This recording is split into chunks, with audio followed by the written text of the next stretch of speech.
His bank account showed $0.17. His stomach was an empty, echoing cavern. Liam stared at the last piece of bread on his counter, the only food he had left in the world. His hands trembled as he carefully wrapped it. His daughter, Maya, needed dinner tonight. But as he stepped outside, he saw her, an elderly woman, collapsed against the cold brick wall of the corner store, her face a mask of hunger and despair. In that single, heart-wrenching moment, Liam made a choice that would rewrite his entire life. Even though he had no idea this stranger held the key to his salvation.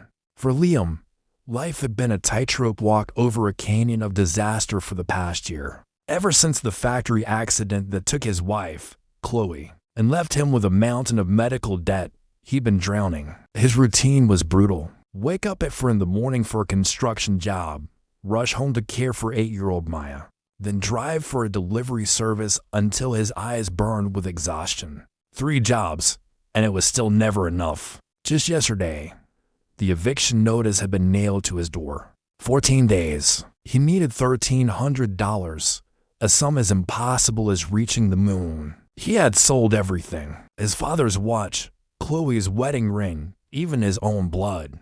Donating plasma until his arms were a roadmap of purple bruises. There was nothing left to give, except that one sandwich. The single meal he allowed himself each day.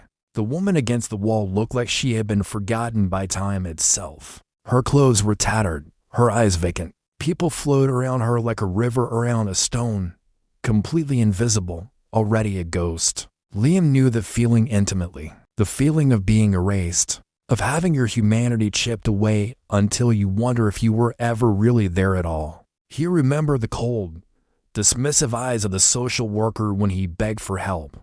He remembered his landlord's sneering voice, treating his poverty like a personal failing, not a cruel twist of fate. He remembered Maya's teacher, gently mentioning that his daughter had worn the same dress for 3 days straight, as if he wasn't already haunted by the fact every single second. He knelt beside the woman, the cold pavement seeping through his worn jeans, and unwrapped the sandwich. She flinched, her body tensing, expecting a blow or a cruel word. That's what the world had taught her. Instead, Liam placed the food into her gnarled, trembling hands. He whispered something his grandmother used to say when things were tough. We were all just carrying lanterns for each other in the dark. Tears welled in the woman's eyes as she took a small, hesitant bite. She ate with a slow, deliberate reverence, savoring each mouthful as if it were a royal banquet, not a cheap sandwich from a corner store. Liam sat with her, a silent guardian in her moment of need, offering the simple, powerful gift of his presence. When she finished, the woman looked at him, and it was like a light switched on behind her eyes. The fog of hunger and despair lifted, replaced by a sharp, sudden clarity. She asked his name. He told her. She asked if he had family, and his voice cracked as he spoke of Maya, of her nightly prayers for a miracle to keep them in their home. The woman listened with a strange intensity, as if she were committing every word, every fear, every desperate hope to memory. Then, she reached into her ragged coat and pulled out a business card. So worn the letters were almost faded away. She pressed it into his palm. "Call this number," she urged. "Mention my name. Trust that kindness has its own kind of magic."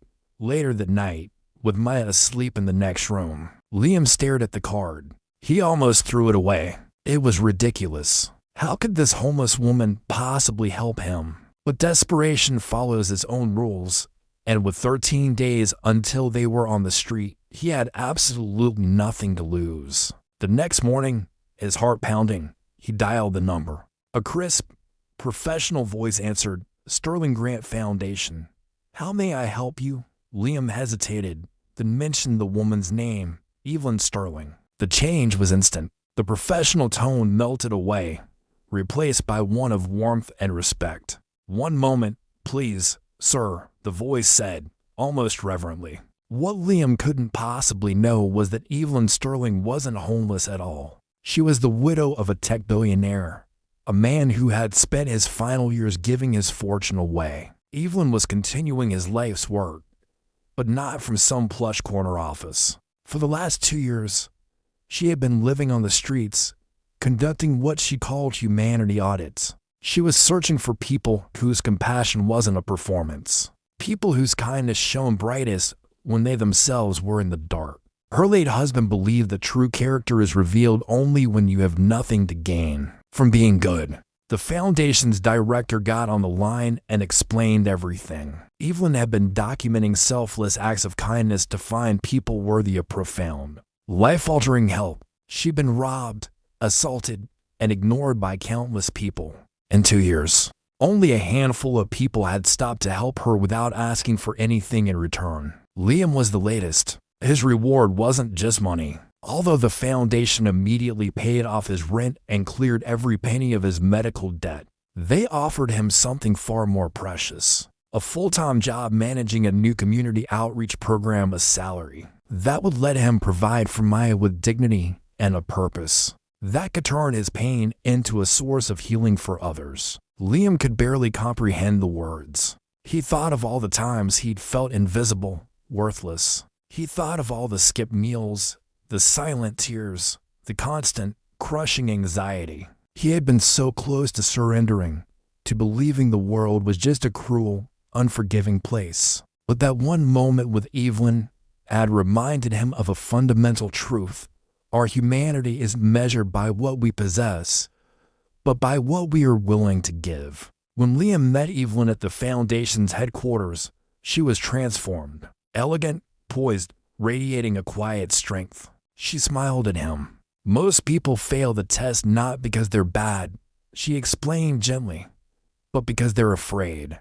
Afraid of being scammed, afraid of losing what little they have. But you, she said, her eyes meeting his, you acted from a place beyond fear. You understood that we are all connected, that the only way to find our own light is to share it with someone else lost in the darkness. The Foundation didn't just change Liam's life. With his leadership, they launched programs that helped hundreds of other families teetering on the edge, creating a new model for compassionate assistance. Maya would sometimes visit him at his new office, her eyes wide with pride, seeing her father not as a man broken by life, but as a man who was now healing the world, one person at a time. She learned that their suffering hadn't been for nothing. It had given her father a superpower, the ability to see the humanity in those everyone else overlooked.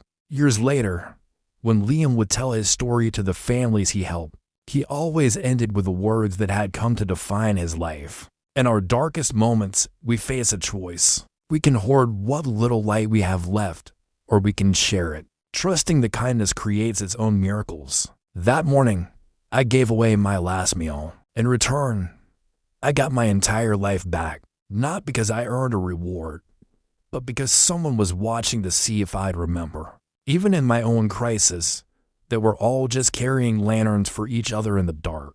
Your kindness is never, ever wasted, especially when you feel you have nothing left to give, because that's when it matters most. Thanks for watching.